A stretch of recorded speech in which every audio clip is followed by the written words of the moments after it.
नमस्कार। आइए सुनते हैं प्रेरक प्रसंग नामक पुस्तक से एक सुंदर सा प्रेरणादायी प्रसंग। एक बार कबीर दास जी घूमते घूमते एक गांव में पहुंचे। वहां उन्होंने देखा कि गांव के लोग एक स्त्री को गांव से निकालना चाहते हैं और वह स्त्री गांव छोड़कर जाना नहीं चाहती है। पूछने पर पता चला कि वह स्त्री बुरे चाल चलन की, पतित व्यवहार वाली है और गांव के पुरुष उसका घर तक जलाने के लिए आतुर हैं कि वह गांव छोड़कर चली जाए। इस पर कबीरदास जी ने गांव के लोगों को कहा कि वे लोग थोड़ा धीरज रखें। कबीरदास जी ने कहा, मैं कुछ करता हूँ कि वह स्त्री स्वयं ही गांव छोड़कर चली जाए। दूसरे दिन सवेरे सवेरे कबीरदास जी भिक्षा का पात्र लेकर उस स्त्री के द्वार पर पहुंचे। वह स्त्री इतने दिव्य पुरुष को अपने दरवाजे पर भिक्षा पात्र लेकर खड़ा देखकर खुशी से घर से बहुत सारे पकवान आदि लेकर आई।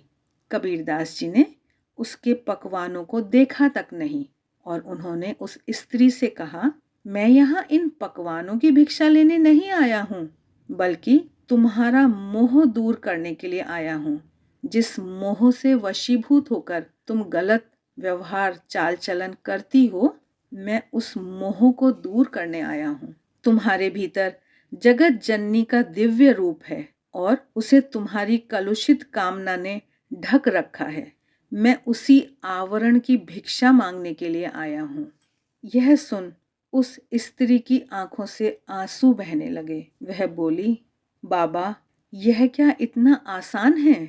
यह मोह का आवरण तो मेरे शरीर की चमड़ी की तरह मुझसे चिपक गया है। इस चर्म को हटाने से जो वेदना होगी, वह भला मुझसे कैसे सहन हो सकेगी?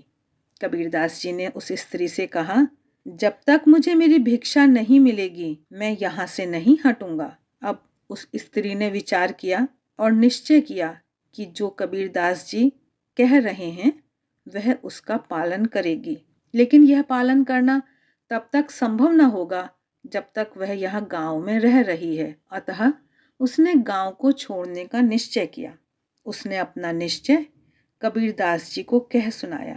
कबीरदास जी को बहुत आत्मसंतोष हुआ कि उन्होंने जो सोचा था कि शांतिपूर्वक इस समस्या का समाधान हो जाए, तो ऐसा संभव हो गया।